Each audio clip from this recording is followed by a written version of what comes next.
आज के क्लास में हम लेथ मशीन को प्रैक्टिकली समझने की कोशिश करेंगे। तो ये है आपका लेथ मशीन, आप इसे देख रहे हैं। ये आपका लेथ मशीन है जिसके बारे में कल हम आपको बता चुके हैं। तो इसके पार्ट्स के बारे में हम लोग जानकारी लेंगे। सबसे पहले हम लेथ मशीन के उस स्थिति में जाएंगे जहां पर कारीगर खड़ा होकर के अपना काम करता है, जिसको हम टर्नर के नाम से जानते हैं। तो टर्नर जो है ऐसी स्थिति में खड़ा होगा कि टर्नर के राइट साइड में जो है आपका ये टेल स्टॉक होगा, ये आपका टेल स्टॉक होगा, और लेफ्ट साइड में हेड स्टॉक होगा। ये आपका हेड स्टॉक है और ये आपका टेल स्टॉक है। तो इस पोजीशन में टर्नर खड़ा होकर के लेथ मशीन पर कार्य करता है। तो इसमें कल हमने पार्ट्स के बारे में पढ़ा था। तो पार्ट्स के बारे में हम जानकारी लेते हैं पहले हेड स्टॉक के बारे में। तो ये है आपका हेड स्टॉक। हेड स्टॉक को चलाने के लिए मोटर के साथ दो स्टेप वाली पुल्ली को जोड़ा गया है। इसमें एक स्टेप ये है, दूसरा ये है, दूसरे स्टेप पर बेल्ट चढ़ा हुआ है, ठीक है। तो वैसे ज्वाइंट करके हम हेड स्टॉक के गियर को, स्पिंडल को चलाते हैं। उसके बाद पुल्ली के साथ एक और पुल्ली जुड़ा हुआ है जो स्टेप पुल्ली है। स्पीड को कम या अधिक करने के लिए हम इस स्टेप पुल्ली के द्वारा हेड स्टॉक को चलाते हैं। चूँकि यह इस हेड स्टॉक का नाम है गियरेड हेड स्टॉक। गियरेड हेड स्टॉक हम लोग इसलिए कहते हैं कि इसके अंदर, हेड स्टॉक के अंदर गियरों का एक सेट लगा हुआ है, एक यूनिट कार्य करता है जो कि अलग अलग गियर लगे हुए हैं।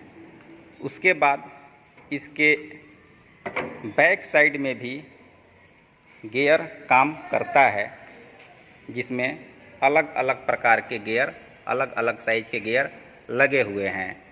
तो ये जो हेड स्टॉक है इसको हम गियरेड हेड स्टॉक के नाम से जानते हैं। इसमें एक लोड गियर भी है। लोड गियर को देने के लिए हम इस पिन को निकाल करके इस गियर को इस गियर के साथ मैच करते हैं। इससे क्या होता है कि अगर कोई लोड में कार्य करना होता है लेथ मशीन पर, लोड में कार्य करने का मतलब ये हुआ कि अगर किसी रॉड को काटना है या फिर थ्रेड बनाना है, उस समय लोड गियर दे करके कार्य किया जाता है।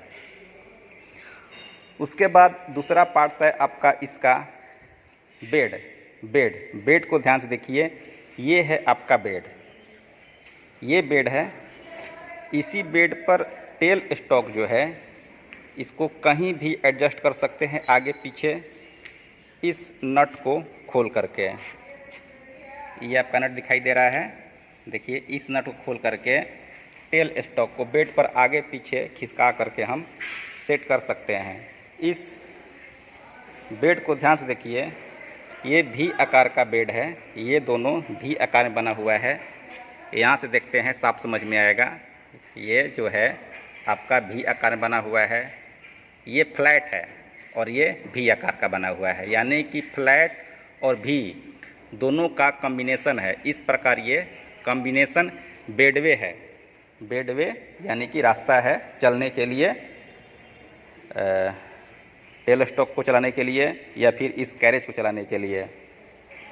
तो ये हो गया आपका बेड। दूसरा पार्ट्स हम लोग देखेंगे। इधर आ जाते हैं।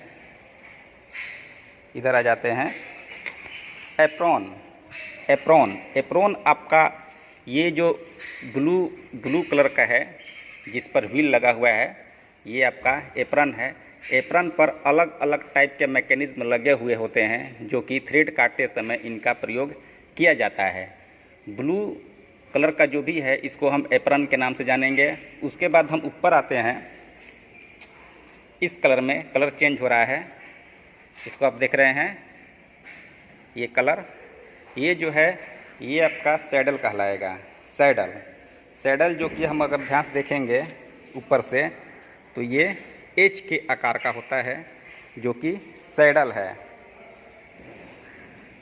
सैडल के ऊपर आते हैं तो ये भाग जिस पर हैंडल लगा हुआ है, ये हैंडल लगा हुआ है, ये भाग सैडल के ऊपर, ये आपका क्रॉस स्लाइड है। क्रॉस स्लाइड को अगर हम हैंडल घुमाते हैं तो ये इतने पार्ट्स को ये क्रॉस करता है, बेड को क्रॉस करते हुए आगे और पीछे चलेगा। हैंडल को जब हम घुमाते हैं क्लॉकवाइज या एंटी क्लॉकवाइज में हैंडल घुमाएंगे तो क्रॉस स्लाइड इस सारे पार्ट्स को लेकर के ऊपर वाले इसको आगे या पीछे चलता है। क्रॉस स्लाइड के ऊपर आते हैं तो ये पार्ट्स है, ये पार्ट्स है। इस पार्ट्स को आप देखिए, ये जो पार्ट्स इस पर भी हैंडल लगा हुआ है, इस पर हैंडल लगा हुआ है। इसको भी जब चलाते हैं हैंडल को तो आपका कंपाउंड रेस्ट, इसका नाम है कंपाउंड रेस्ट। कंपाउंड रेस्ट आगे और पीछे चलता है। इसको हम किसी भी डिग्री में इसको घुमा सकते हैं। यहाँ से इस नट को ढीला करके, ये जो नट दिखाई दे रहा है, इस नट को ढीला करके यहाँ भी नट होगा, एक इधर भी है, एक इस साइड भी है। इन दोनों नट को घुमा अगर ढीला करेंगे तो ये जो भाग है यहाँ से लेकर के पूरा गोल ये घूम जाएगा, जिसको हम कंपाउंड रेस्ट के नाम से जानते हैं। Compound rest. कंपाउंड रेस्ट के ऊपर आते हैं तो ये है आपका टूल पोस्ट है।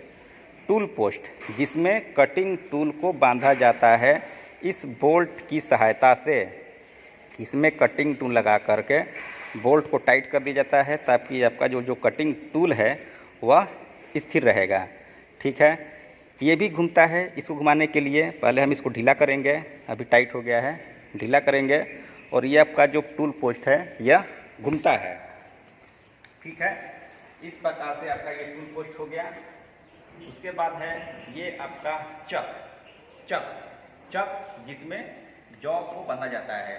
जॉब को बांधने के लिए इस चक में जो है ये 4 जबड़े हैं, जिसको आप ध्यान से देखिए, इधर से आपको दिखाई देगा, हम दिखाते हैं। इस चक में आपका 4 जबड़ा है, इसलिए इस चक को 4 जा चक कहते हैं। इसी चक में जॉब को बांधा जाता है तथा जॉब को घूमते हुए इस टूल के द्वारा, कटिंग टूल लगाने के बाद इस पर कार्य किया जाता है। तो इतने पार्ट्स के बारे में बताया था। एक पार्ट्स और है जिसका नाम है लीड स्क्रू। लीड स्क्रू देखिए, ये आपका लीड स्क्रू लगा हुआ है जिस पर थ्रेड कटे हुए हैं। ये जो थ्रेड कटा हुआ है इस थ्रेड का नाम है एक्मे थ्रेड। ये लीड स्क्रू टेल स्टॉक से लेकर के हेड स्टॉक तक पूरी लंबाई में बना हुआ है। इसकी सहायता से हम किसी भी प्रकार का थ्रेड इस पर लेथ मशीन के द्वारा काट सकते हैं। ठीक है, गेयरेड हेड स्टॉक में स्पीड को कम या अधिक करने के लिए पुल्ली के बेल्ट को चेंज करना आवश्यक नहीं होता है। आपका यहाँ quick releasing change box gear लगा हुआ है जिसकी सहायता से हम स्पीड को कम या अधिक कर सकते हैं। यहाँ पर इसका पावर सप्लाई देने के लिए स्विच लगा हुआ है। पावर अगर स्विच को ऑन करेंगे तो आपका लेथ मशीन चलना शुरू कर देगा और इस तरह काम करता है। बाकी बातें कल क्लास में बताएंगे। इतने के लिए आज काफ़ी है, आप इसको ठीक समझ लीजिए। क्या क्या नाम है, टेल स्टॉक में एक व्हील लगा हुआ है। व्हील को चलाने से क्या होता है कि इसके अंदर लगा हुआ स्पिंडल जो है, स्पिंडल आगे और पीछे चलता है। ये आपका डेड सेंटर है। इन सारी बातों को आप ध्यान से देख लीजिए, पढ़ लीजिए, समझ लीजिए। अगर समझ में नहीं आ रहा है तो आप कॉल करके पूछ सकते हैं। इस स्थिति में तो ये है आपका लेथ मशीन, और लेथ मशीन पर काम करने वाले कारीगर को टर्नर के नाम से जानते हैं।